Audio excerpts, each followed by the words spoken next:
We have so much to cover today.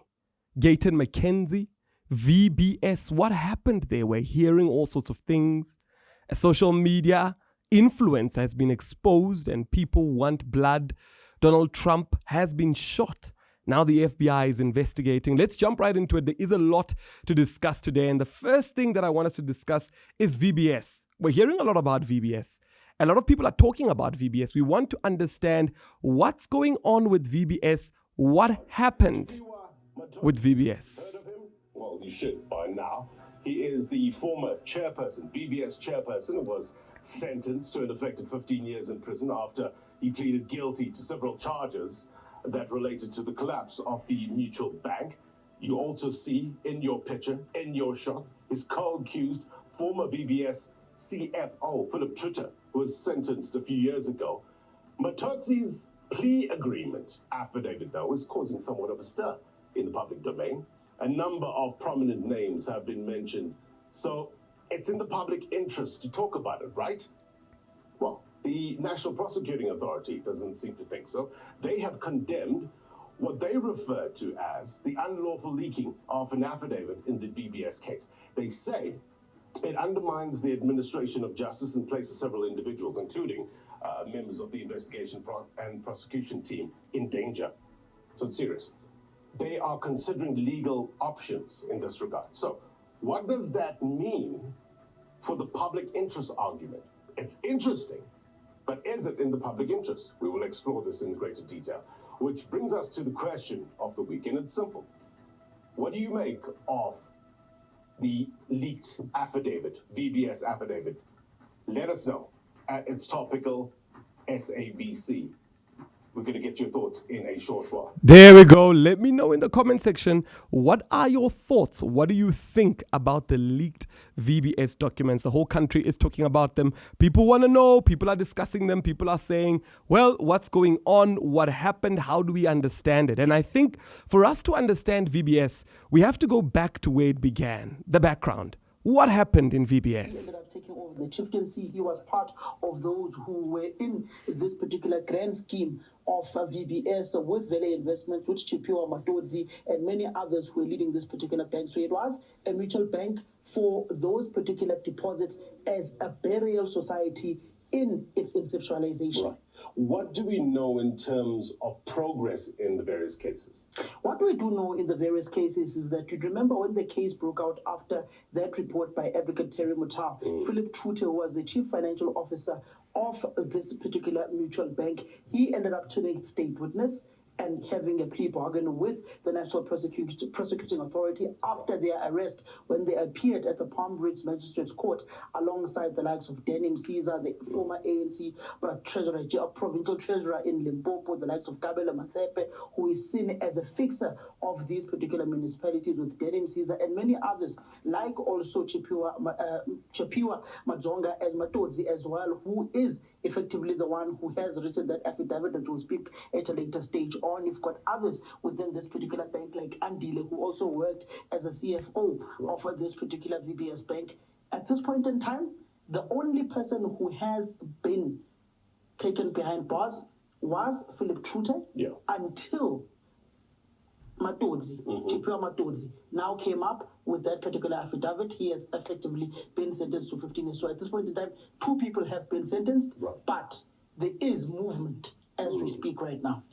Control, just cue up the responses from the various people that have been mentioned in this affidavit. I'll get to that in a short while. Now, this has caused, obviously, a stir in the public domain. But what about the political circles? What's been some of the responses? It's been very interesting. I had spoken to the former provincial secretary of the ANC in Limpopo, Soviet Lechanyane. I covered the story when it first broke at about 2018, when those mayors of the ANC were ultimately fired, when those gogos, their deposits were taken, and they were having strongs of lines in Toyando and in areas like Makado, going to the banks, trying to withdraw their monies, and they couldn't get anything out of those particular banks. I remember a time when, after the report was released by Advocate Terry Mutau in a press briefing at the the Premier's office, led by the then Premier of Limpopo, Stanley Chupu Matabata, and ultimately the decision to fire those 10 mayors of Islands, Ntswaleti, and various other municipalities in Limpopo, which escalated rather to other provinces such as Gauteng. You remember Boise Manili in the Western District, he also fell on his sword for investing in that particular mutual bank.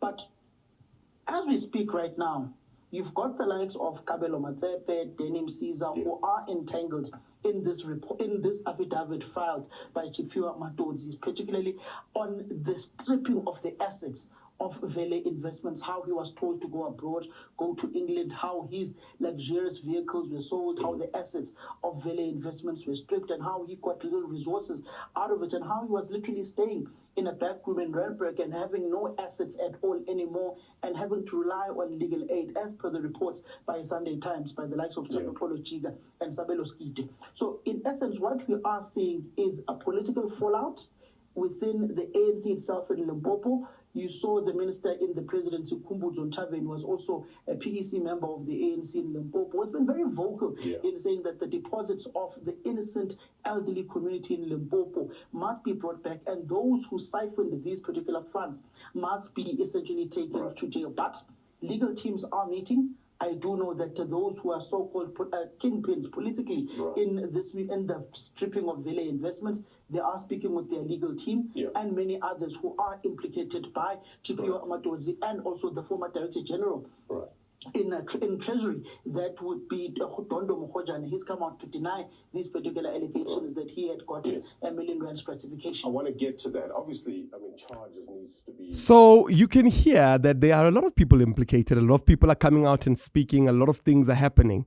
But I want to bring in a bit of a different scene to this, because one of the Director Generals of Treasury, Dondo, he came out and he released a video saying that this is not true. And, they were saying that he received $1 million, and he came out and he said it's not true.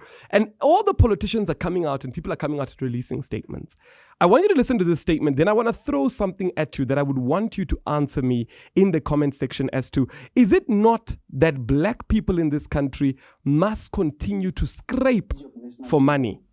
My record is very clear in terms of how I ran the department and how I conducted business during my term as DG and during my term as a public servant over the last 23 years.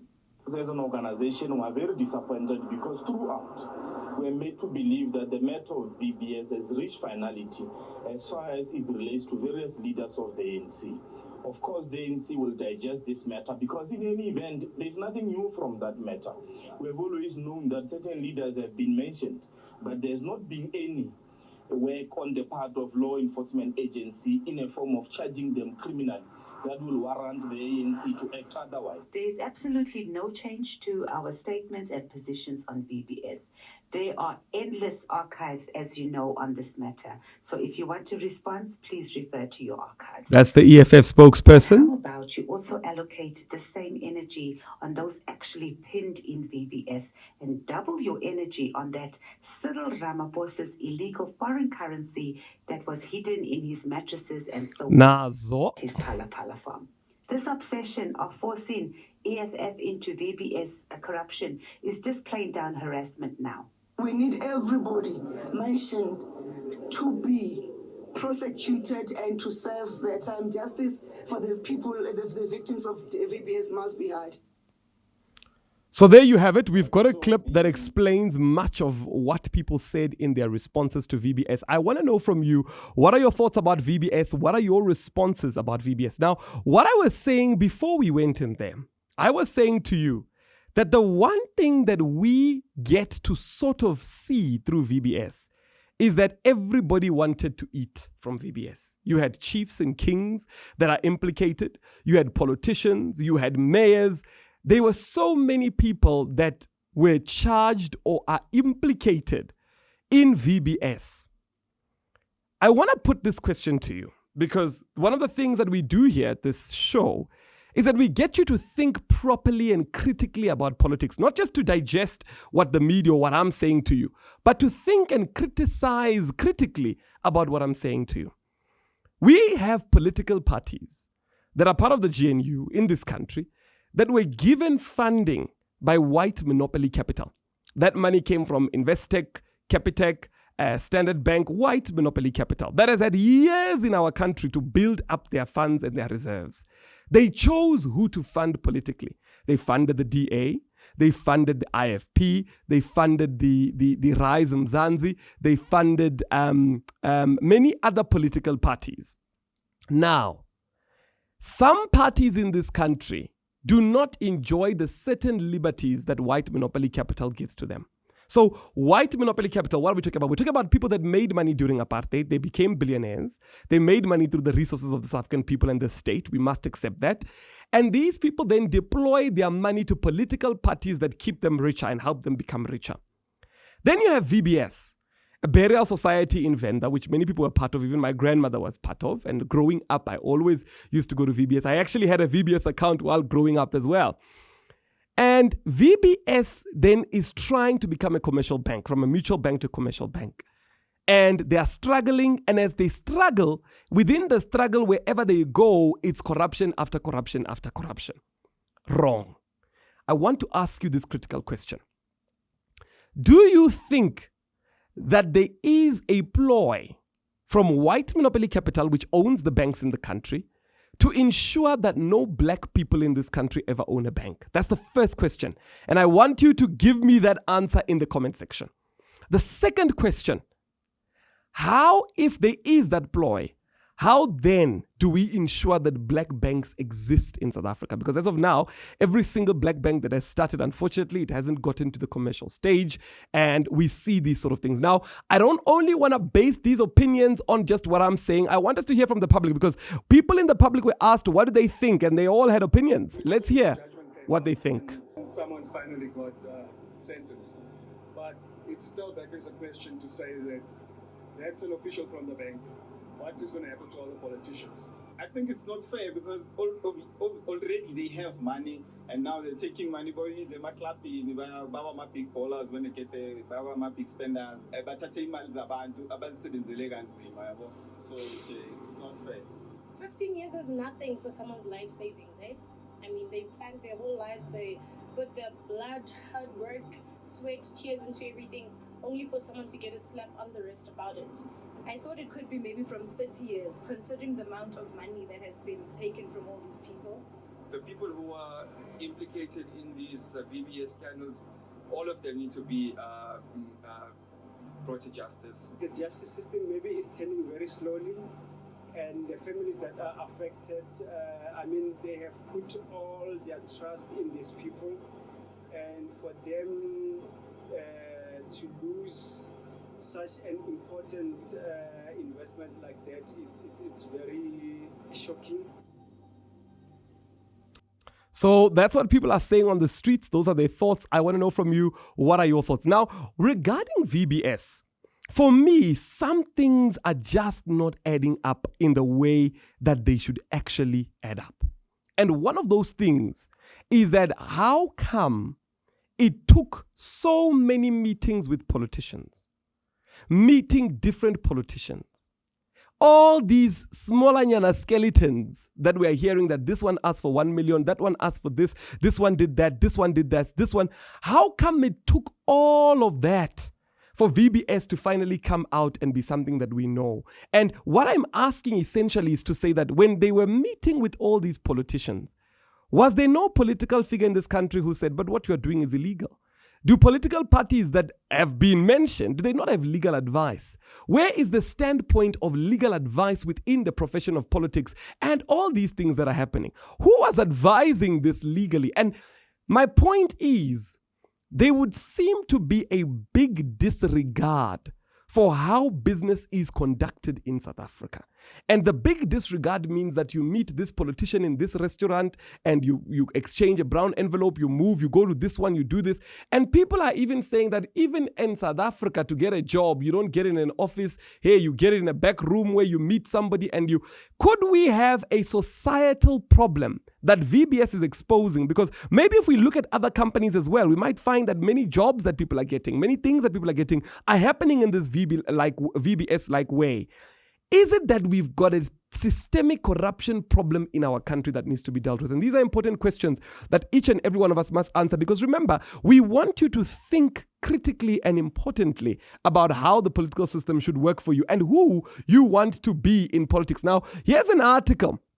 Philip Troiter, the first man to be sentenced for his role in the looting of VBS Bank, is out on parole, as Chiphiwa, the key figure he implicated as the mastermind behind the heist, began his 15-year jail sentence last week. Troiter, who was the bank CFO, was released on parole in April after serving 3 years and 6 months of his effective 7-year sentence. Correctional Services Department spokesperson confirmed. Now, people are coming out and they're saying, hold on, this is too short, this is not right, why have they been released, etc., etc. And a lot of people are very upset that this has happened. Another article saying VBS chairperson Matozi tries to exonerate his family from looting, claims full responsibility. So in the process of all this happening, there are family members that have benefited from Matozi, and he's trying to make sure that his family members don't get attached. It's difficult to believe that Matozi's family members were wholly unaware of the fraud, given that they were beneficiaries of the ill-gotten gains. In his witness affidavit, Matozi explains how they fit into the picture. At the launch of the Financial Sector Conduct Authority regulatory report a few weeks ago, a deputy commissioner said there are relatively few people who will always do the right thing or will always do the right thing. Actually, most of us sit on a spectrum somewhere in the middle, and this is why, particularly in the financial sector, it is important to set norms that govern how we behave. Her words kept ringing in my ears as I read through the witness affidavit from Chiphiwa, disgraced former chairperson, as he laid the facts bare. A picture started to emerge of someone who was well aware of his actions but had not stopped to consider the consequences for others, namely the thousands who placed their trust in and life savings with the bank. I was entrusted to play an important role in overall oversight. In my capacity as chairman of VBS, I admit totally failed in my responsibility in this regard, he writes at the very beginning, after laying out how he initially bought shares in VBS before forming, which became a shareholder. Now, he has taken accountability for his actions, saying, after becoming the chairman, I would regularly make requests for loans or overdraft increases for use in my companies. In some cases, the loans were approved without following VBS credit policies. Invariably, this meant that credit was granted to people who would probably not have been granted credit or the same level of credit at another bank. These practices introduce excessive liquidity and credit risks to VBS. So they were giving out loans to people, and you hear politicians that came in and got loans, and there is a loan that was given to the former president Jacob Zuma as well. So there's a lot of conversations about how he started doing this as a chairman. And this is also another stark reminder to say, when you sit on the board of a company or you're the chairman of a board, yes, they earn a lot of money, but when things go wrong, they are the ones that take the brunt of what is going on. So for those people that say, I don't want to do anything in life, I just want to sit in boards, that's important. He later explains the involvement of his family members in these machinations. This included his mother, his brother, his sister. And it's glaring how Matozi point out that senior management at VBS who colluded with him were well aware of their actions, but then takes pains to note that his family members were unaware or not part of the corruption at VBS. His statement, if it is to be believed, even absolves his ex-wife, Tabero Matozi, while paints a picture of someone falling on his sword to protect his family. It is difficult to believe that they were wholly unaware. Now, the mother had personal and business accounts with VBS, and they would transfer money to the mother's account when needed. They bought shares, and they also gave the money to buy shares to the mother as well. They transferred to her accounts, or they'd collected in cash. Also that she was a director or a trustee of these different entities as well.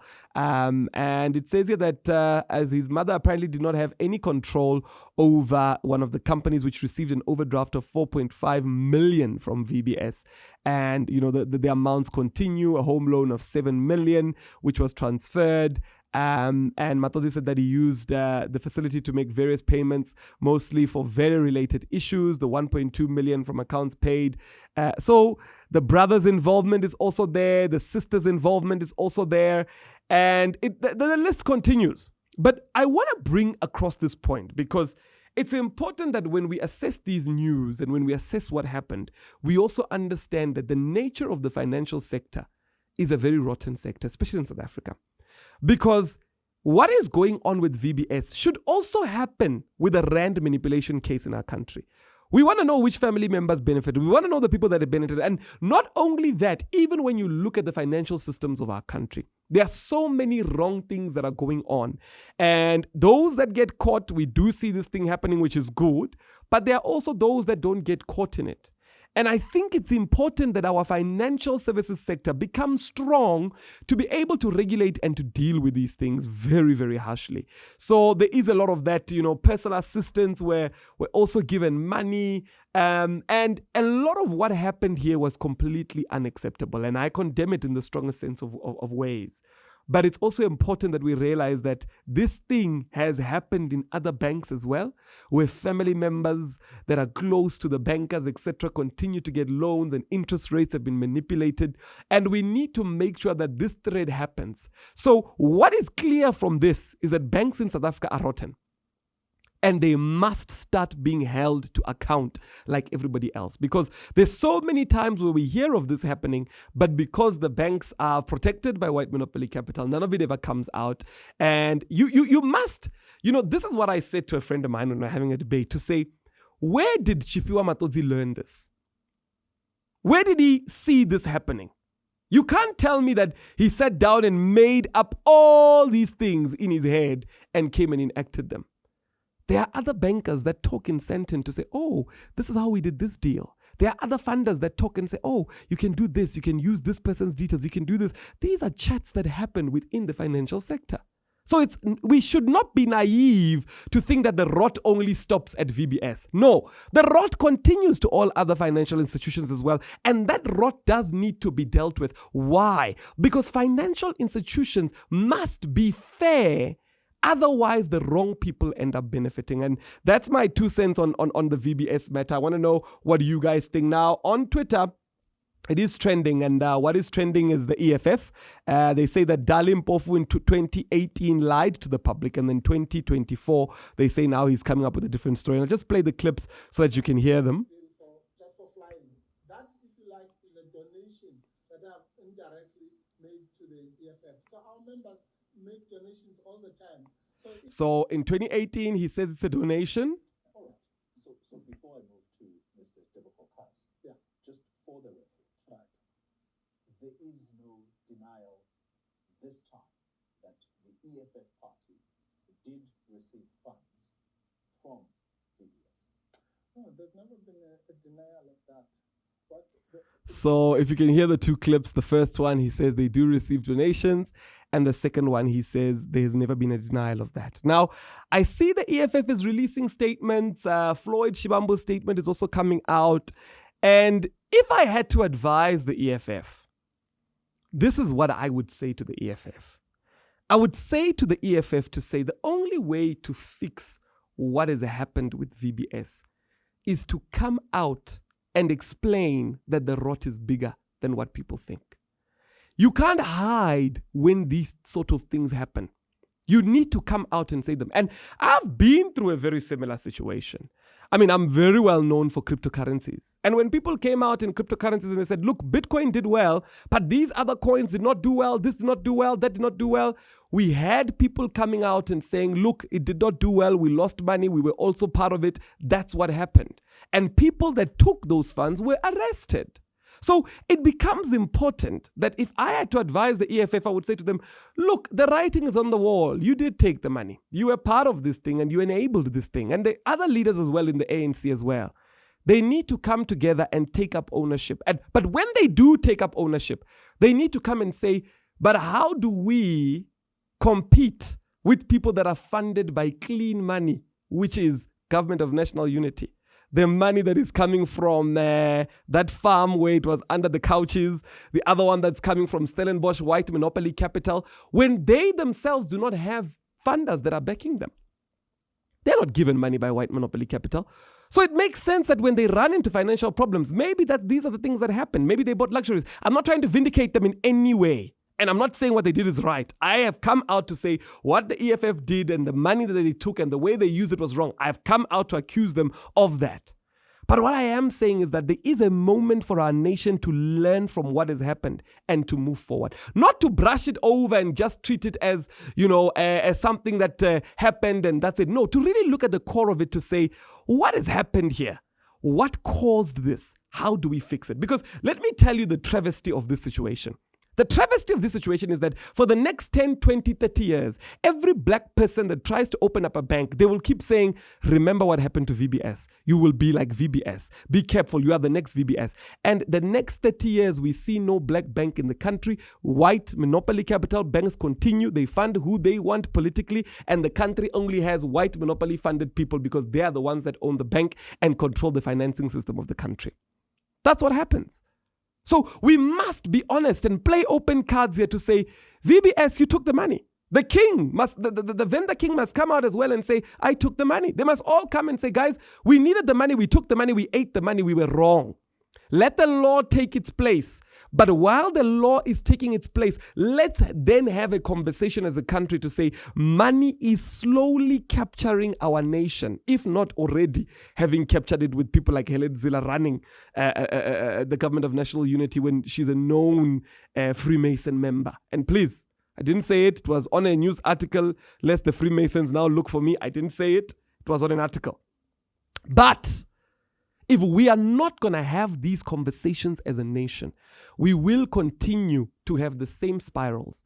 In the next group, we'll find another group of people that are also in the wrong. Another group of people. Because let's be honest, it's difficult to start a bank. Do you know how much you need to start a bank? A mutual bank, you need 10 million. A normal commercial bank, you need a minimum of 30 million. Minimum only before you need all these other things that white monopoly capital controls and has. So these guys must come out and say, yes, we were wrong. We did a wrong thing. But they must also say, how do we as a nation move from this, understand this? And here's the thing. I'm so glad that government has given out money so that this money can be given to the people that lost their money. So everybody who lost their money in VBS, if you lost under 100,000, you get your money back. So that's good. Government, we applaud that. And I really want to say that that's the right move that government should do. But I don't want this to just end off as a criminal case that we spoke about and nothing really comes out of it. Now, to those that are saying, but Mpho, you are being too soft. What they did is wrong. Let's come to you. So Malema and Shibambu have a lot to answer about the lootings of the millions of rands belonging to our grannies. And this is an article where they say that they took 1.4 million for a house. The brother took for projects. So I am saying some were given to former ex-wives and this, that, and the other. So I'm the first to come out and say what they did is completely unacceptable. It's wrong. It should not be happening. But I am also saying we cannot allow that when people in a country that has democracy for 30 years and has no transformation in the financial sector, we all then just sit back and say, no, it's because all black people are corrupt and they want to steal money. That's the reason why there is no black-owned bank after 30 years of democracy. We can't allow that. Even Patrice Motsepe, when he tried to start a bank in his own country, one of the rich beneficiaries of BEE had to go and find another bank internationally, Time Bank, to come and open the bank. Even when we are trying to support the bank, we're being told it only takes 20,000, you only do it at ShopRite. Aibo! So black people can only start banks and they're saying, no, he still needs to grow into commercial. And so what I'm saying here is that, guys, we must look at this for what it is. To say, if we had another example, to say, let VBS be like this black bank that has been successful, it will be a different conversation. But we don't even have an example. Let them be like who? And in other countries, we see so many black banks. You know, I was shocked to find out that Nigeria has over 150 black-owned banks. And yes, I know people say Nigerians are corrupt and whatever the case is. You can say whatever you're saying, but at least there are 150 banks. The people in South Africa that have tried to open up banks have all failed dismally. Are we going to continue saying that, hey, we should leave this thing only to white monopoly capital? No. I believe that there is another play here and we do need to sort it out. But let me move on. Let's go on to Gayton McKenzie. Now, Gayton McKenzie, as all of you know, is the new sports minister.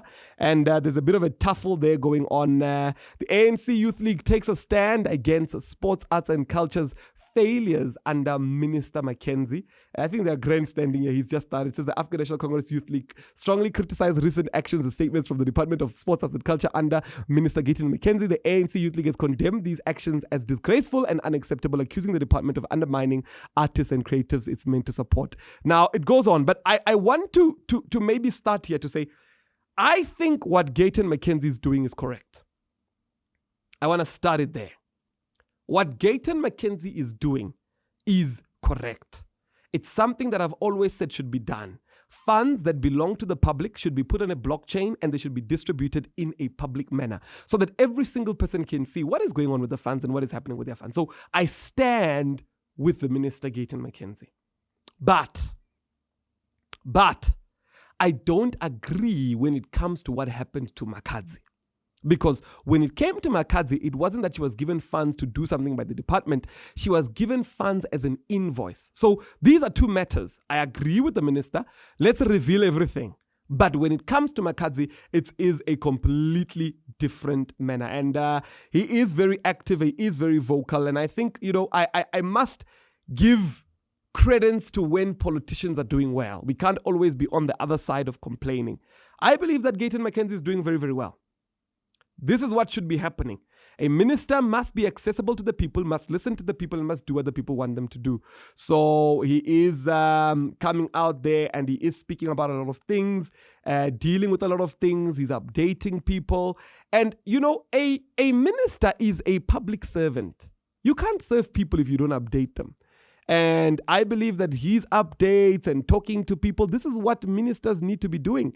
They need to be addressing people. They need to be talking to people. They need to ensure that all these things are happening. However, I do have a concern when a minister is doing this, because this should be the work of the Department of Sports, Arts and Culture. By the way, the Department of Sports, Arts and Culture has a budget for PR. They have a budget to answer people. They do have a duty to be able to answer what people ask them. So it begs the question that I want to ask to say, is it that all these ministers all these years were telling departments to say, don't talk or don't speak out. Let us as ministers be the only ones to speak, because these are things that should have already been in the public. But I need to give it to him. He's doing a brilliant job. And let me know what your thoughts are. What do you guys think about what's going on there and what he's doing? And I want us to move on to a story that for me is very sensitive. But I think let's jump onto it. So there is a social media account known as Goolum, Goolam, and it has now been exposed. And I want you to listen to Lindiwe Sisulu here exposing it. This Goolum, and for some time we tried to track Goolum down, and we found that the person who was fronting for Goolum was in the presidency and a woman dealing with communication. We didn't get any further than that. And I regretted that our media had got to the point where it is now. I was the first Minister of Intelligence in this country. The previous one had been Joe Nhlanhla, and he passed away prematurely. So we were responsible for ensuring that the integrity of information, of individuals' information, is dealt with. We had very regular meetings with the media, and we ourselves were exposed to a lot of information. I mean, we bugged everybody, basically.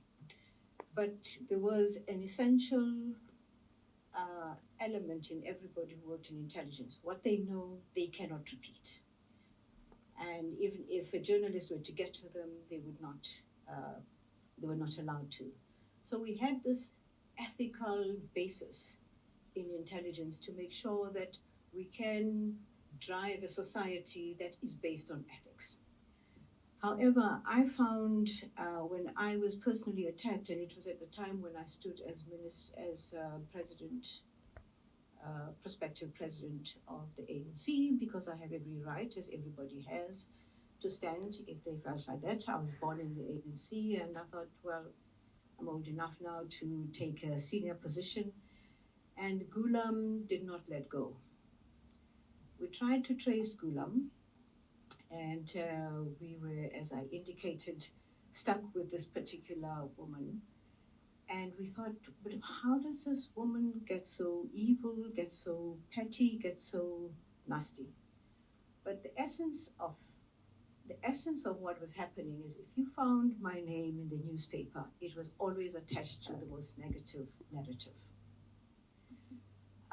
And I've worked all my life for the organization. I've worked all my life for us to be free. But it was only... Now, this is a report that's happening today where they are saying that they have discovered who the Goolum account belongs to. And here it is. You are seeing this press briefing coming out. They're saying it belongs to Mohammed Yaqub. He's a UKZN affiliated person. His age is 37 and he's a stand-up comedian.